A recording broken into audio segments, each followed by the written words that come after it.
PK in the universe, and I am back again with another video. And today I'm here to talk about 5 Xbox 360 games that will not break the bank.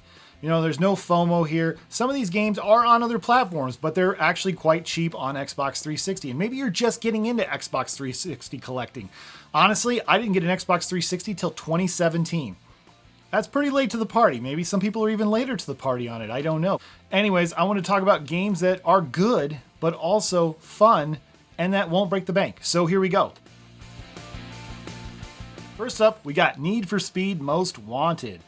You know, I get it, guys. You know, once you played one Need for Speed, you've played them all. But you know what? This game is pretty darn fun, honestly. It's got this neat little open world, and you go from like challenge to challenge. And it just is a darn good time, honestly. I really enjoy the map of this.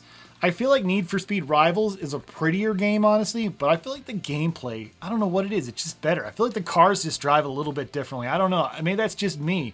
There also was this like social media leaderboard thing kind of thing going on with it, which has made it pretty neat. But again, Rivals is also a great option. Both of these games, in fact, are super affordable. So if you see them and you like racing games, you like playing as the cop or playing as the street racer kind of thing, perhaps consider checking these out, honestly. Yeah, you can't go wrong with Need for Speed, man. It's actually if you love racing games and driving games in general. So, yep, Need for Speed, Rivals, and Most Wanted. So this was a 2-for-1 on that. Up next, we got one of my favorite space adventures of all time, Mass Effect. Can't say enough about Mass Effect. I originally played it on the PS3 or whatever. I was, again, like I said, I was late to the party on Xbox 360, so my first experience playing it was on the PS3. And this version is probably better. I think it's better, honestly, in a lot of respects. Well, that's the thing about it. A lot of games were designed with the Xbox 360 in mind, and we're kind of, you know, programmed over from that to the PS3. I mean, a lot of developers developed for the Xbox 360, you know, and then would kind of go to the PS3, but yeah, this is kind of where it all started, really. Mass Effect is an incredible, you know, open space RPG, I guess you would call it.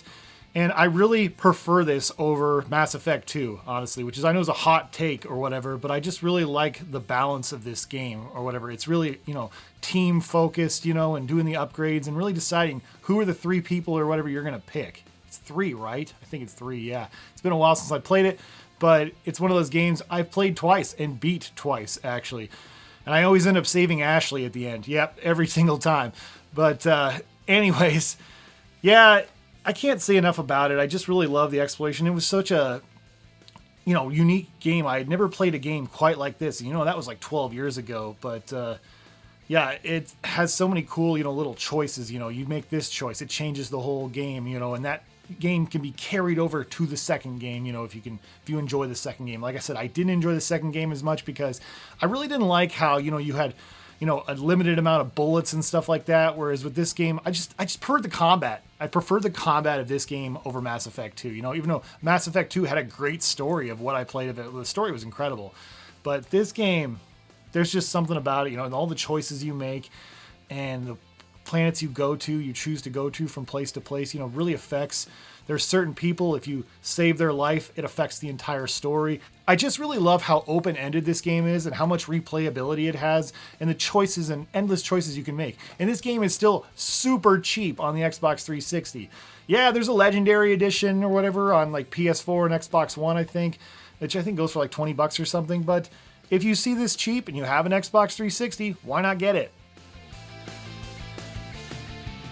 Up next, this one is also a twofer as well, and that is Red Dead Redemption and Red Dead Redemption Undead Nightmare. Yes, these are both like $10 a piece, honestly, and you can't go wrong with either one. And yeah, there's a, I think there's a Greatest Hits version also, which you can get for like $15-20, I want to say, and then there's the Nintendo Switch and PS4 version. But if you see this cheap enough, you see it for like $3 or $4 at the thrift store, and like I said, it goes for like $10 on eBay or whatever.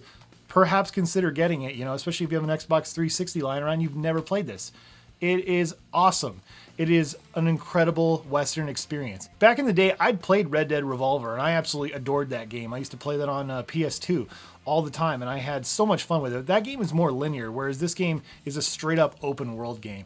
And the Undead Nightmare pack, you know, is a much shorter game, obviously. You know, it's an expansion, basically. But it's also a great expansion, especially if you love zombies and stuff like that. You can't go wrong with that. Yeah, Red Dead Redemption is so good. You know, the story of John Marston and his experience in the Wild West and how it ends is too. I don't want to spoil how the ends or whatever, but you know, I still continued to play it after I even beat it or whatever.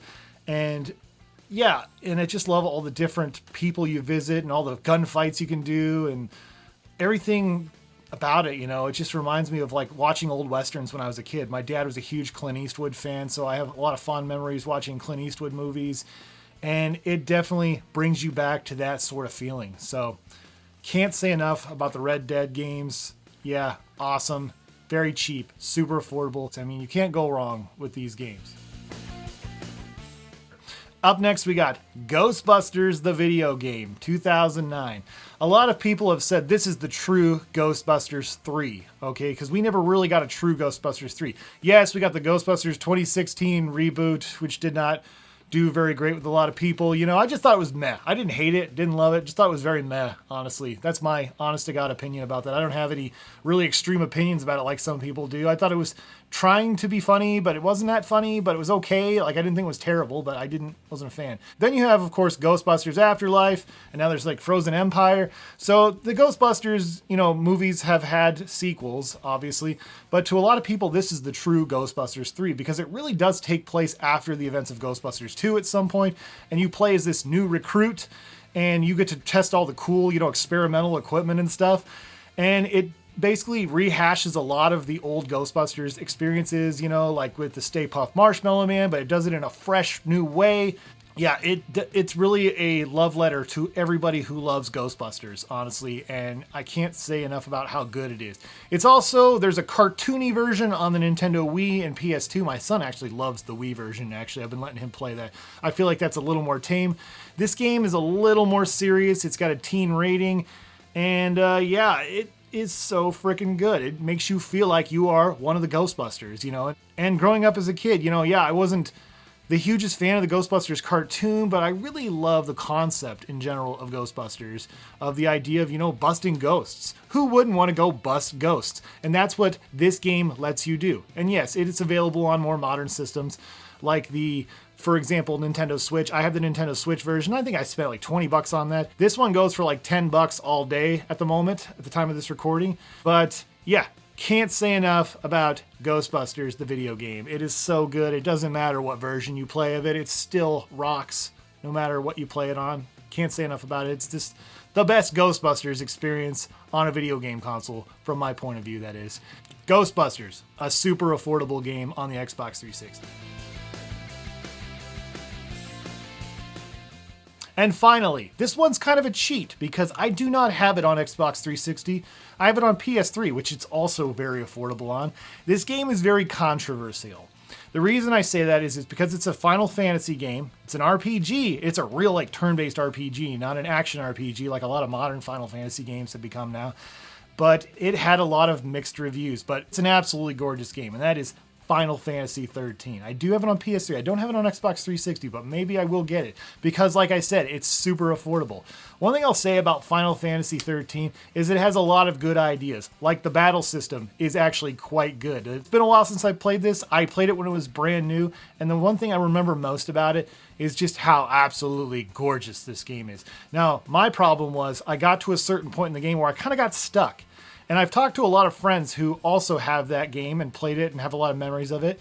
And I've had some friends that have also some negative opinions, but I've had some friends that also have some really positive opinions about the game. And they said once you get past that point, the game gets a lot better again. If you're looking for an RPG on the Xbox 360 that is super cheap, and maybe it's a game you've written off in the past, Final Fantasy 13 might be the way to go, honestly. Yeah, I really like the story, I like the battle system, but like I said, I got really frustrated because I got stuck on this certain part where it was like really super grind heavy, and the monsters were just ridiculous. But yeah, that's a game I kind of want to revisit again because it was a really interesting concept, especially, you know, the whole storyline around the Purge and these people like trying to, you know, stick together. I really dug this story. But anyways, that's all the time I have for today. What are your thoughts? What's a super affordable Xbox 360 game that nobody talks about? Comment below. Love to hear what you have to say. Anyways, thank you guys so much for watching and stay awesome in this universe. Thanks. Bye.